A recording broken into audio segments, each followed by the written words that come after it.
Hey, this is Alec. Welcome to White Whale Comics.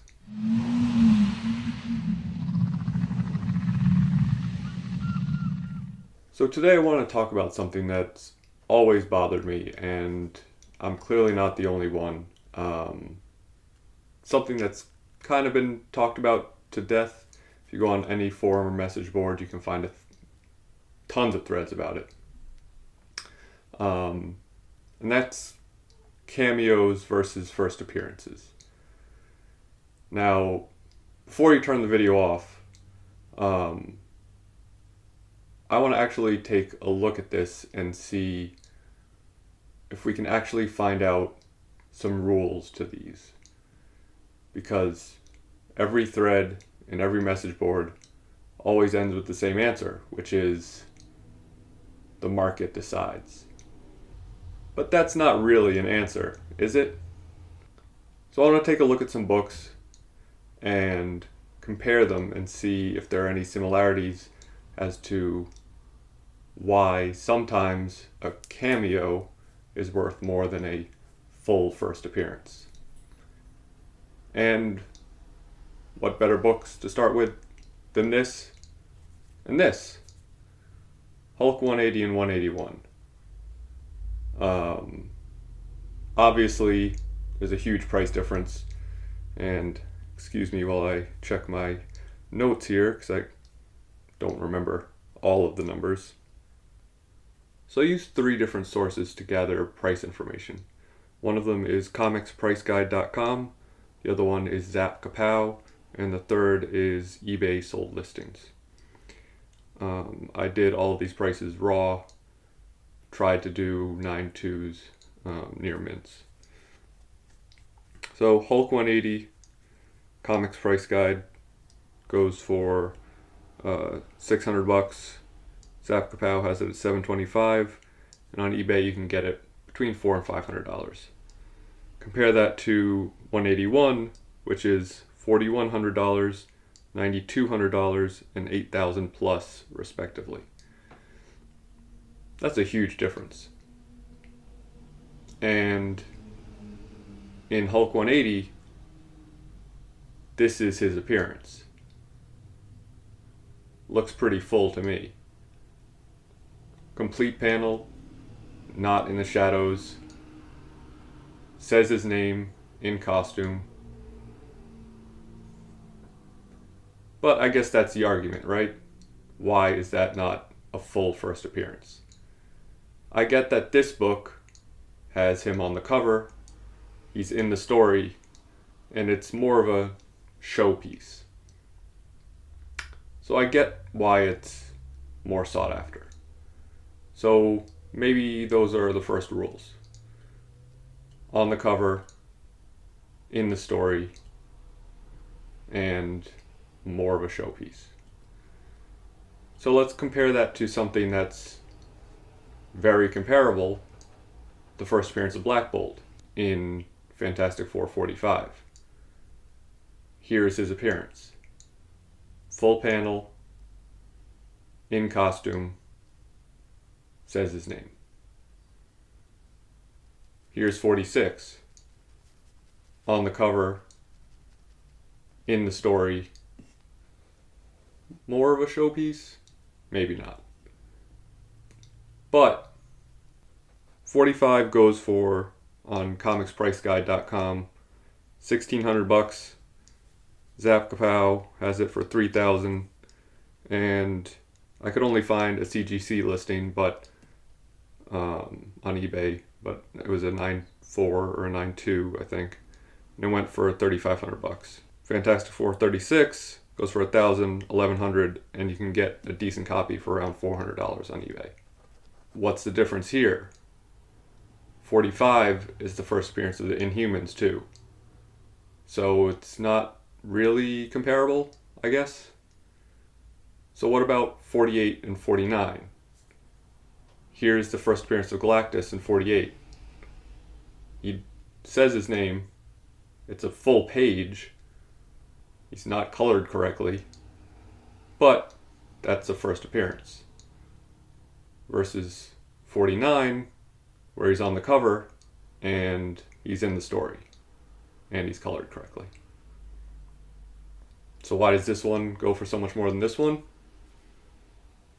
Well, this is the first appearance of the Silver Surfer too, who is also in the story.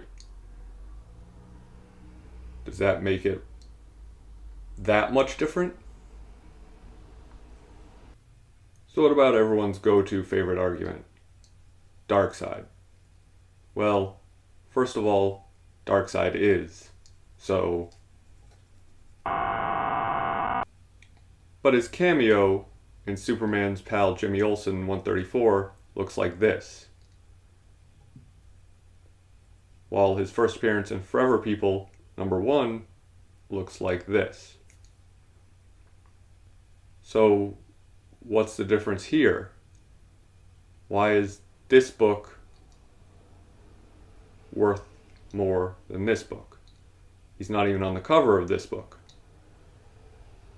This book is Jack Kirby's first work at DC, which has to count for something. So, is there a comparison to Hulk 180 and 181? What about Amazing Spider-Man 298, 299, and 300? This is his cameo in 298. This is his cameo in 299. That looks pretty similar to Wolverine. I mean, it looks like Venom. It doesn't look like Wolverine.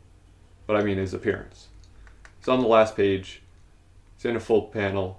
Says his name. In costume. Clearly depicted. Looks like Venom. So again, why isn't that his first appearance? 300, obviously, is worth much more than either of those two books. And even considering that 298 is Todd McFarlane's first work on Spider-Man, doesn't bump the price up as much as Superman's pal Jimmy Olsen. So what's the difference here? I mean, he's not even on the cover of 300. Sure, he's in the story more, but...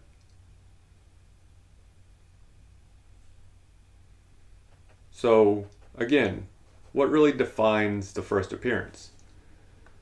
So far, it seems like any one-panel comic isn't worth as much to collectors as a character who's in story, assuming that all else is equal. For example, the first appearance of Gambit. His first cameo appearance is in Uncanny X-Men Annual 14, which he's really, honestly, barely in. And his first full appearance is Uncanny X-Men 266, which he's on the cover of, and he's in the story. Annual 14 doesn't really have anything else going for it, so it's worth a lot less than 266, which makes sense, because he's barely in this, and he doesn't say his name, and he's hidden in a crowd. But this is more of a showpiece, so people want it more. Okay, I get it so far. Are we actually getting somewhere with this?